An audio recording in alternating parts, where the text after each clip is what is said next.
Hi class, welcome back. This will be pretty much the last video or last set of videos, depending on if I have to cut it up and chop it up into several pieces for this course of the semester. We kind of got here fast. There were a little bit of bumps and bruises along the way, but we are finally here. Yeah, we are finally here. Division 9 is all about finishes. Okay, so it's all about our drywall. It is all about our flooring. It is all about pretty much everything that's going to finish up the prettiness of your house before you put in the molding and the paint and all that good stuff. So let's jump right into it, okay? So the very first thing on our line item for our scope of work is our drywall, okay? And in order to calculate for your drywall, there are a couple things that you need to understand, okay?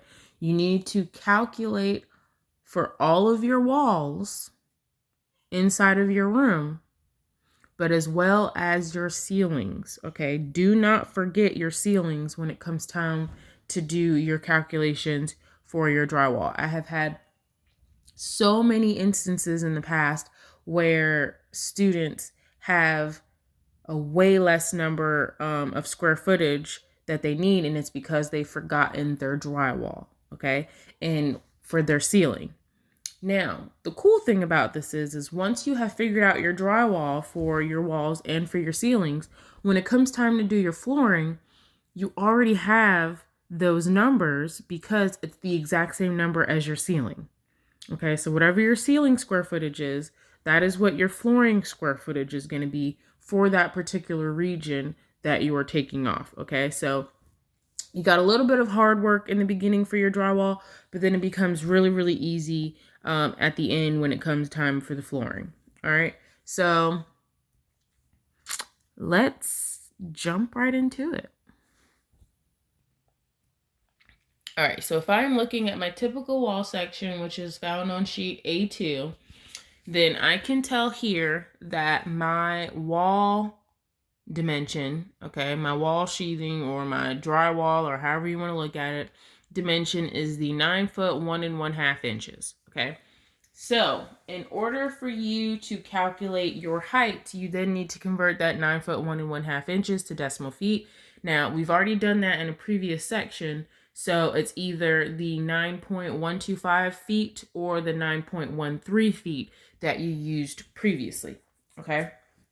So if I'm breaking this down, almost essentially the same way that your flooring is broken down, you want to start on this portion and then just kind of roll yourself around, all right?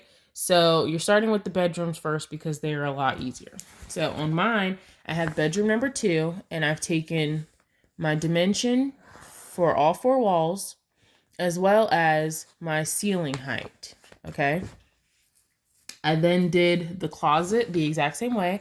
I did all 4 walls. We are ignoring the fact that there is a door in these. We're going to treat them as complete boxes because you still have to buy the drywall anyway and then cut it out. So it's a lot easier that way. I'm going to do the exact same thing with my closet, all 4 walls, and then my ceiling. Okay, so I'm going to have a length and a width for my ceiling, a length and a width for my ceiling square footage. Then I'm going to do the exact same thing for my bedroom number 3, all 4.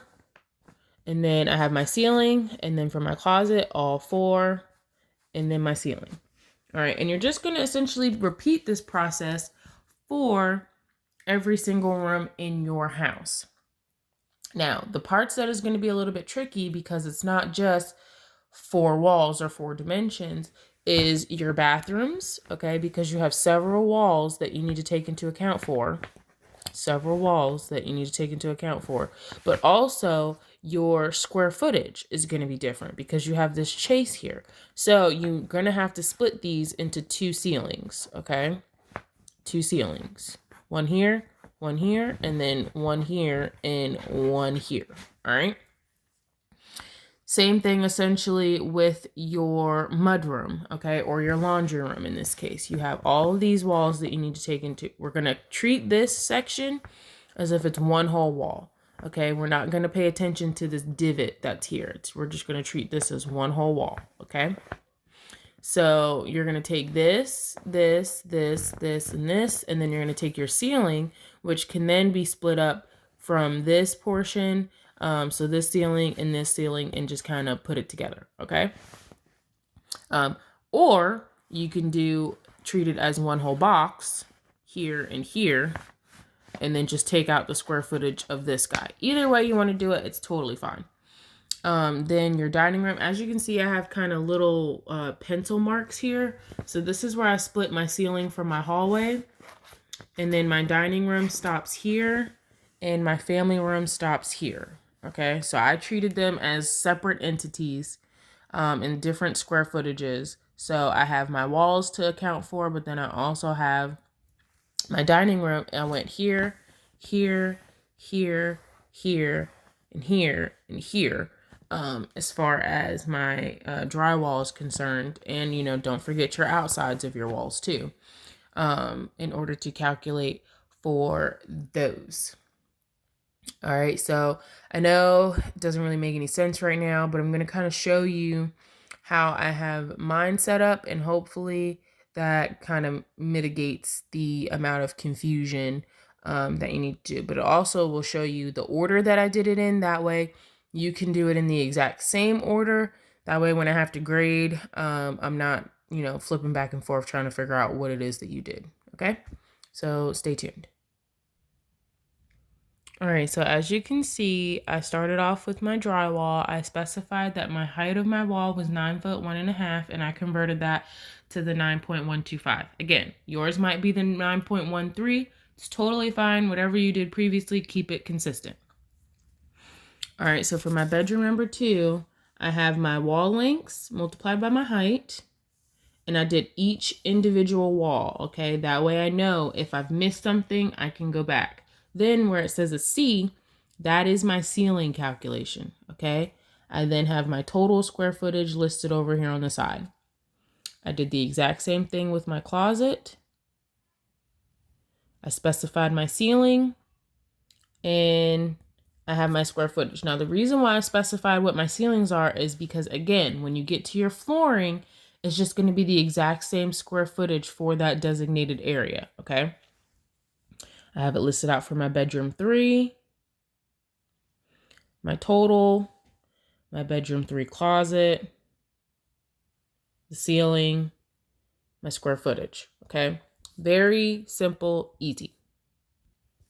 I then jumped over to my master bedroom. Again, I've got the 4 dimensions here, my ceiling, my total, my master bedroom closet, my ceiling, total.